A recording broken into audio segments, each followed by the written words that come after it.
আমার বন্ধুগণ, আজকে গোটা দেশবাসী এবং আমাদের প্রতিদ্বন্দ্বী যে সমস্ত বন্ধুগণ আছেন তাদেরকে বলবো, এত রক্তের বিনিময়ে আমরা একটা নির্বাচন পেয়েছি, এত লাশের বিনিময়ে আমরা একটা নির্বাচন পেয়েছি। সুতরাং এই নির্বাচনকে কোনো হানাহানি করে, কোনো চক্রান্ত করে এটাকে নস্যাৎ করা যাবে না। তাই চরম ধৈর্যের হলো একটা অর্থবহ, একটা গুরুত্বপূর্ণ নির্বাচন এই জাতিকে উপহার দেওয়া এই সরকার এবং এই রাজনৈতিক দলের নৈতিক দায়িত্ব কথাটা ঠিক কিনা বলেন। তাই আমরা ঘোষণা দিচ্ছি, আমাদের কর্মীরা চরম ধৈর্য ধারণ করে নির্বাচনী সেন্টারে হাজির হয়ে ভোট দিবে, ভোটকে পাড়া দিবে। আপনারা আসবেন, কোনো অসুবিধা নাই। আর কেউ যদি এখানকার থেকে ভোট ছিনতাই করে দিতে চায় তাহলে তাদের দাঁত ভাঙার জবাব দিয়ে, প্রয়োজনে রক্ত ঝরে দিয়ে কারাই ময়দানে থেকে দেখতে পারবেন। হাত তুলে আমি দেখতে চাই।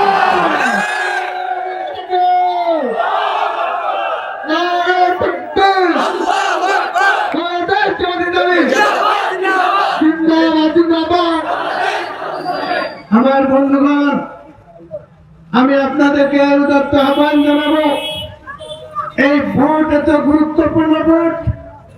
আপনার একটা ভোটের কারণে এই দেশ আবার ভারতের পেটের ভিতরে চলে যেতে পারে। আপনার একটা ভোটের গাছের কারণে আবার সন্ত্রাস চলে আসতে পারে। আপনার একটা ভোটের কারণে এদেশের স্বাধীনতা মজবুত হতে পারে।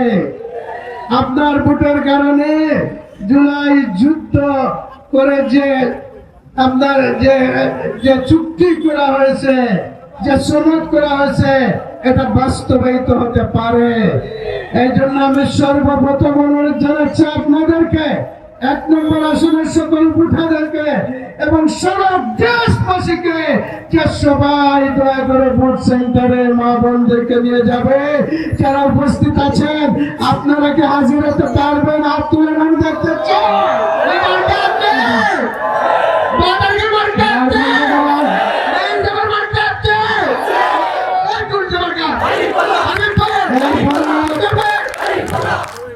এরপরে হার পক্ষে ভোট দিতে হবে, কারণ হার পক্ষের ভোট জুলাই আন্দোলনের অস্তিত্ব রক্ষার ভোট, জুলাই সনদ রক্ষার ভোট। সুতরাং যারা হার পক্ষে ভোট না দিয়ে হার পক্ষে ভোট দিবে তারা ভারতের দালাল, তারা এই দেশের শত্রু, তারা এই দেশের দুশমন। তাই হার পক্ষে ভোট দিয়ে তাদেরকে দাঁত ভাঙার জবাব দেওয়ার জন্য কারা প্রস্তুত আছে? হাত তুলে আমি দেখতে চাই।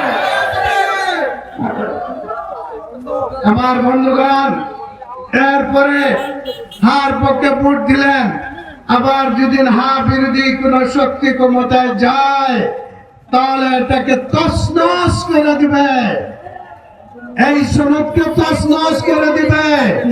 এই জন্য জুলাই যুদ্ধের শক্তি হচ্ছে 11 দলীয় শক্তি।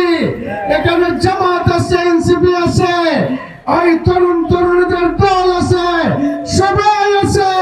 সুতরাং যে কোনো উপায়ে জনগণ আজকে আওয়াজ তুলেছে, এই সন্ত্রাস থেকে বাঁচতে চায়, চাঁদাবাজ থেকে বাঁচতে চায়, দুর্নীতি থেকে বাঁচতে চায়।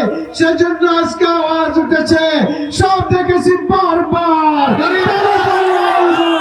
সুতরাং বারবার পক্ষে আপনাদেরকে রায় দিতে হবে। আমার বন্ধুগণ, সর্বশেষে জানি না জীবনে আর একবার আপনাদের সাথে দেখা হবে কিনা। আজকে আমার শেষ কথাগুলো আপনাদেরকে আমি বলে দিয়ে যাচ্ছি। কুরআনে আল্লাহ পরিষ্কার বলছেন, তাআওয়ানু আলাল বিররি ওয়াত তাকওয়া ওয়া লা তাআওয়ানু আলাল ইসমি ভালো কাজের প্রতি তোমরা সহযোগিতা করো, তাকওয়ার কাজে সহযোগিতা করো। আপনি শিলটা মারছেন, এটা সহযোগিতা করছেন, কথাটা ঠিক কিনা? ওয়ালা তাআওয়ানু আলাল ইসমি ওয়াল উদওয়ান, খারাপ কাজে এবং আল্লাহর শত্রুকে তোমরা সহযোগিতা করবে না, সাহায্য করবে না। আজকে যদি এমন লোককে আপনি শিল মারে সহযোগিতা করেন, তার মনে রাখেন আল্লাহ রাসূলের হাদিস, আদ-দাল্লু আলাল খায়রি কাফাইলিহি ওয়া দাল্লু আলাশ শাররি কাফাইলিহি। ভালো কাজ করলো যে আর তাকে অনুসরণ যে করলো সে সমান সওয়াব পাবে, তার আমলনামায় উঠবে। আর খারাপ কাজ করলো যে আর তাকে সহযোগিতা করলো, অনুসরণ যে করলো, তার খারাপ কাজ তার আমলনামায় আসবে।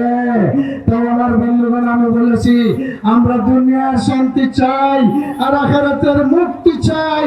এই দুটাকে সামনে রেখে এই দুনিয়ার শান্তি কল্যাণ রাষ্ট্র প্রতিষ্ঠার লক্ষ্যে আর আখিরাতে ফুলসিরাত পার হয়ে জান্নাতে যাওয়ার লক্ষ্যে আপনার বুট হচ্ছে আপনার কাছে আমানত। তাই আল্লাহ বলছেন তো আব্দুল আমানাতি ইলা আহলিহা, আপনার কাছে রক্ষিত যে আমানত আছে এটা যে উপযুক্ত তার কাছে সমঝে দাও, তার কাছে পৌঁছে দাও। তাই এই মুহূর্তে বাংলাদেশ জামাত ইসলামী অনেক রক্তের বিনিময়ে, অনেক শাহাদাতের বিনিময়ে সেই নেতৃবৃন্দকে সারা দেশে আপনাদের কাছে পেশ করেছে। সুতরাং সেই আমানত রাখার জায়গা হচ্ছে দাঁড়িপাল্লা এবং 11 দলীয় জোটের প্রতীক। আর এখানে হচ্ছে দাঁড়িপাল্লা। সেই দাঁড়িপাল্লায় ভোট দেওয়ার জন্য আপনাদেরকে উদাত্ত আহ্বান জানিয়ে আমার কথা আমি শেষ করতে যাচ্ছি। সবাইকে আমার ব্যক্তির পক্ষ থেকে, আমার দল বাংলাদেশ জামাত ইসলামের পক্ষ থেকে, 11 দলীয় জোটের পক্ষ থেকে আন্তরিক ধন্যবাদ, মোবারকবাদ জানাচ্ছি। আর 3টা স্লোগান আমি দিচ্ছি, আমার সাথে আপনারা দিবেন। যার ভিতরে সব কিছু আছে আমার স্লোগান আমার সাথে দিবে যে দিল্লি না ঢাকা, দিল্লি না ঢাকা, দিল্লি না ঢাকা, गुलामी ना आजादी, गुलामी ना आजादी, गुलामी ना आजादी, इनकलाब इनकलाब, इनकलाब इनकलाब। अस्सलामु अलैकुम।